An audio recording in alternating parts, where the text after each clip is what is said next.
Zainab is lucky. Watching the 8-year-old grubbing through the hot ashes of a Cairo rubbish dump, that may be hard to believe. She has permanently blistered hands and feet. Her eyesight is already affected by the dust. But at least she has a job. She's one of Cairo's zabalin, the garbage people. They collect, sift and dispose of the rubbish from Cairo's 12 million citizens. They even live on the rubbish tips.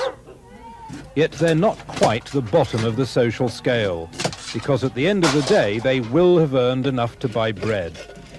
And there are amongst Egypt's population of 50 million an increasing number who have no income at all. Given their plight, the zabalin are lucky. There was a time when Egypt was known with justification as the breadbasket of the Middle East. The fertile Nile Delta provided enough to feed the population and more. It was never easy because most of Egypt is desert. Only 4% of the land is arable, and some farming methods have not changed much in 1,000 years. But only a decade ago, Egypt was still maintaining a net surplus on its agricultural trade balance. But ecological changes and an increase in the number of mouths to feed means Egypt now imports 50% of its food, 75% of its grain. The food import bill is £7 million a day, and the problem facing Egypt's rulers is that the country is broke. Events beyond Egypt's control have combined to drastically slash all the main sources of income at the same time. First, oil. A year ago, Egypt earned nearly £2 billion annually from oil. This year, the most optimistic estimate is that that figure will be down by a third. And the slump in oil prices has meant a major reduction in traffic through the Suez Canal, another important source of income. There are about 1.5 million Egyptians working in the Arab Gulf states. But again, the slump in oil revenues means 80,000 a month are returning home jobless. Last year, they sent back to Egypt about £1 billion in remittances. That will be down by more than a third this year. Not long ago, a visit to the pyramids was more of a trial than a pleasure, so thick on the ground were the tourists. They contributed about £750 million a year to the Egyptian economy. But the fear of terrorism in the Middle East and internal troubles in the country has frightened the tourists away. Tourist income is down this year by a quarter. At the same time, Egypt's population has been rising sharply. It increases by 1 million every 9 months. Put another way, 3 babies are born every minute. To keep pace, the government needs to create around 500,000 new jobs a year. Whichever way you put it, it's a disaster in a country that can't feed or provide work for the population it already has. Most basic foodstuffs are heavily subsidized. Unsubsidized goods, what to most Egyptians would be regarded as luxuries, are often unavailable. Bread, for example, the main food for most Egyptians, costs about a penny a loaf. Sugar, cooking oil, rice, lentils, some clothing, almost all staple necessities are subsidized directly or indirectly. Another example, petrol is cheaper than bottled drinking water. Everyone, poor or rich, is entitled to a subsidy card. It's a system that's absolutely necessary for part of the population and totally abused by others. It costs the government £5 billion a year. That's about half the country's budget. And it's central to the government's policy, to stability, and to the country's economic problems. With subsidies, Egypt is on a path to economic disaster. Without them, as previous governments who've tried to interfere have discovered, the fragile stability of Egypt starts to crumble. The subsidy system is the cornerstone of Egypt's survival and the weapon of its possible downfall. Yes, it is. We have the system of subsidies since a long time. In 1960, for example, subsidies in the budget were about 9 million Egyptian pounds only. Now it's about 2 billion. It's a burden on the Egyptian budget. We have different types of subsidies. We have what we call direct subsidies, and we have another type of subsidy which is called indirect subsidies, and a third type which is called disguised subsidies. It's a burden on the budget, as I said. So subsidies are necessary because we have low-income people. We cannot cancel subsidies overnight, but gradually we have to cancel subsidies. For the past few years, the Americans have bailed Egypt out. Egypt receives more than £2 billion a year in economic and military aid from Washington. Earlier this year, when Vice President George Bush came here, the Egyptians were hoping for further handouts. They were disappointed. Mr. Bush filled their ears with platitudes, but left their outstretched hands empty. The other main prop to the Egyptian economy has been the International Monetary Fund. Egypt already owes the fund so much it's having problems paying off the interest. Now it wants, indeed it desperately needs, a further standby loan of £750 million. But the IMF are putting the squeeze on President Mubarak. It's difficult to feel anything but sympathy for Mr. Mubarak. He was thrust into a job he clearly did not want when his predecessor, President Sadat, was assassinated 5 years ago.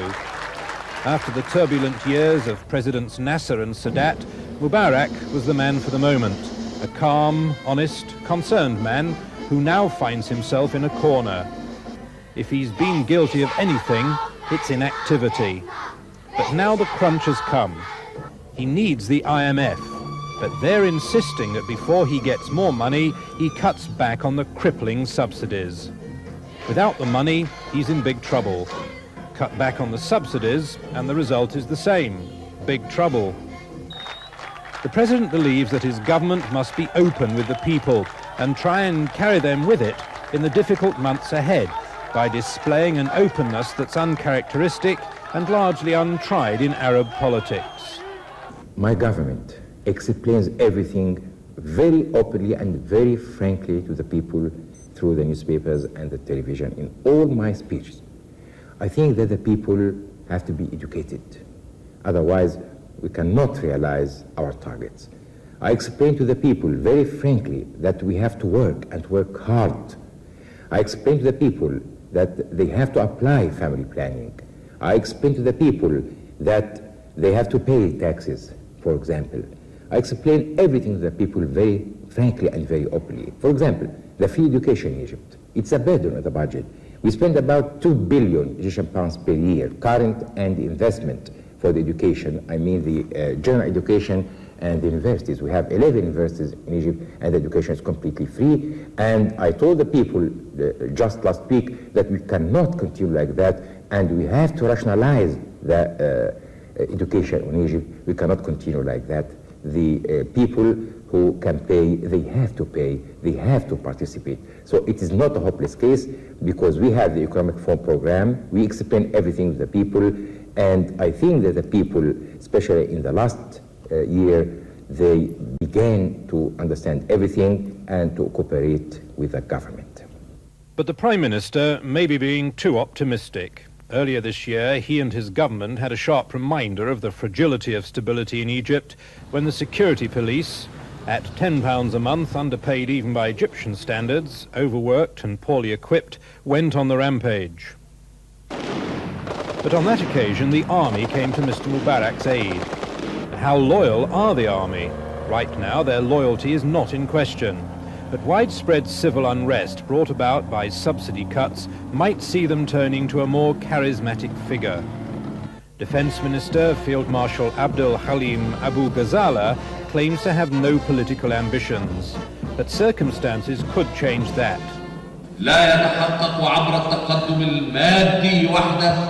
Mr. Mubarak must also watch the political opposition. At the moment, they can't stop quarrelling amongst themselves long enough to pose a serious threat to him.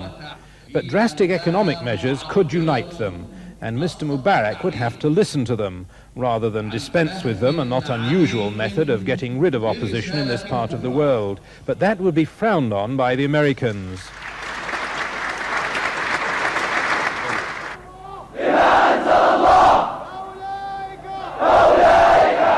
And then there's the great unknown quantity, Islamic fundamentalism. It is a force within Egypt, but how powerful is anyone's guess? It could be that it's confined to a relatively small number of vocal students, but it could be that the Egyptian masses, having seen Nasser's socialism and Sadats' open-door capitalism fail to better their lot, will decide that Islam is their only hope. President Mubarak, then, is not only walking the tightrope, he's doing a delicate juggling act at the same time. His people are, by and large, long-suffering, amicable, phlegmatic. There have been forecasts of impending disaster for years.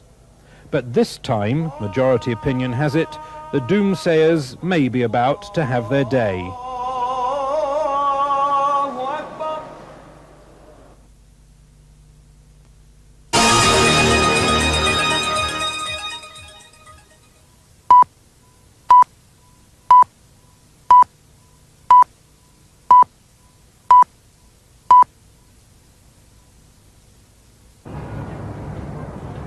It's the side of Cairo the tourists never see, the awful slums where many of the 12 million people who overpopulate Egypt's capital city barely exist in mind-numbing squalor. For years, the government, the elite of the haves in a society where the gap between the top and the bottom is a chasm, ignored the plight of these people and millions of other Egyptians living in similar conditions. But they were not ignored by the Islamic fundamentalists, extremists their opponents call them. Here they found a breeding ground for their message. Islam, says the poster, is the solution. Islamic fundamentalism is not a phenomenon unique to Egypt. Witness the Israeli-occupied territory and the 400 fundamentalist Palestinians deported from there to Lebanon. And whilst they are ruthlessly suppressed in some Arab countries, in others, in Jordan, Algeria and Tunisia, for example, they pose a threat to the future of the secular regimes. But it's here in Egypt that the activities of the Islamic extremists have attracted the attention of the outside world. Tourism is Egypt's major foreign currency earner, accounting for 10% of its gross domestic product. The fundamentalists have targeted tourist haunts, attacking buses carrying foreigners. A British woman tourist is amongst the dead. The effect on tourism has been little short of disastrous for an economy already in trouble. The official estimate is £500 million a year in lost tourist revenue. But why target tourists? I would say it's a combination of trying to embarrass the government and an expression of resentment and rejection of having foreigners come to the country and impose their ways of life and conduct. Embarrass the government it certainly has, to the extent that President Hosni Mubarak now makes frequent high-profile forays to tourist spots to meet foreign visitors, reassure them and seek reassurance himself. Come visit. Egypt is wonderful. This is not this could happen everywhere. They do. San Francisco, yes. In London. In London, Iowa. Tourists are not the only targets. Prominent Egyptians who've opposed the rising tide of Islam have paid with their lives. Fear, as much as genuine conviction, is probably responsible for a marked increase in the recognition of the Islamic dress code, one of the most visible results of the fundamentalists' activities. So far, the government appears to have no real answer to the activities of the extremists. Asking people to abide by the religious commandments is something which everybody accepts in this country. But to kill people, which is by itself against the commandments of any known religion, makes people doubtful about the real intentions of these groups. According to the fundamentalists themselves, their intentions are to bring down the government and turn Egypt into an observant Islamic state. If Egypt falls to them, other Islamic nations will surely follow. Keith Graves, Sky News, Cairo.